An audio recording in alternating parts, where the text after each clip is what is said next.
Boris travaille dans une entreprise de soutien scolaire, mais des associations, des centres communaux d'action sociale ou des particuliers proposent des emplois similaires partout en France. Les prestations destinées à tous sont entièrement financées par les particuliers, éventuellement avec des aides fiscales.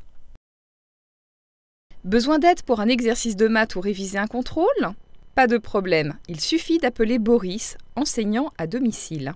J'ai voulu faire ce métier car j'aime la relation avec les élèves et la relation pédagogique surtout. Mon métier consiste à reprendre d'une part ce qui a été vu en cours, reprendre les points qui ont posé problème de compréhension, reprendre les exercices, les faire refaire par l'élève, donner éventuellement du travail supplémentaire et m'assurer que l'élève a bien compris.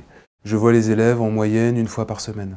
Et la durée du cours dépend du niveau d'études des élèves. Ça peut aller de 1 heure en collège et au lycée, c'est 1h30 à 2 heures. Au début, le fait d'aller dans les familles, c'est un peu intimidant comme situation, donc il faut arriver à apprivoiser ce genre de situation. Selon moi, les 3 principales qualités pour exercer ce métier sont l'écoute, la patience, et la pédagogie. La relation avec les parents, en général, ils nous font confiance. Ils sont inquiets, mais je dirais que c'est pour ça aussi qu'ils nous contactent. Et d'autre part, il y a un niveau d'exigence des familles en termes de résultats.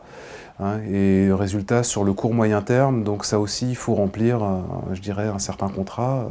Aller au domicile du particulier implique une certaine disponibilité en termes d'horaire, car il faut compter les déplacements.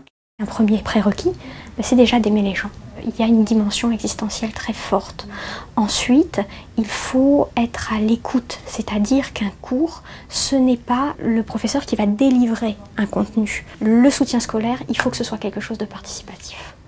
Il faut toujours qu'il y ait une base quand même académique. Tous nos intervenants sont au minimum en cours de master. Nous prenons des personnes qui ont déjà une expérience significative de l'enseignement. Le diplôme, c'est important, l'expérience, c'est important, mais il y a cette dimension humaine à gérer. Pour la plupart de nos intervenants, ça reste une activité à temps partiel. Néanmoins, on peut en faire une profession. Ce qui me plaît le plus dans ce métier, c'est la relation personnelle et directe avec l'élève. Ça peut être une expérience humaine riche. Je pense continuer dans l'enseignement à domicile pour justement aussi parfaire d'une part mes qualités pédagogiques et puis aussi pouvoir aider certaines personnes. Alors résumons, l'enseignement à domicile regroupe le soutien scolaire et les cours dans de nombreux domaines, langues étrangères, musique, dessin, peinture. Rémunéré en moyenne 15 € net de l'heure, l'enseignant à domicile justifie de ses compétences et d'un niveau scolaire suffisant, le plus souvent licence ou master, en fonction de l'enseignement requis.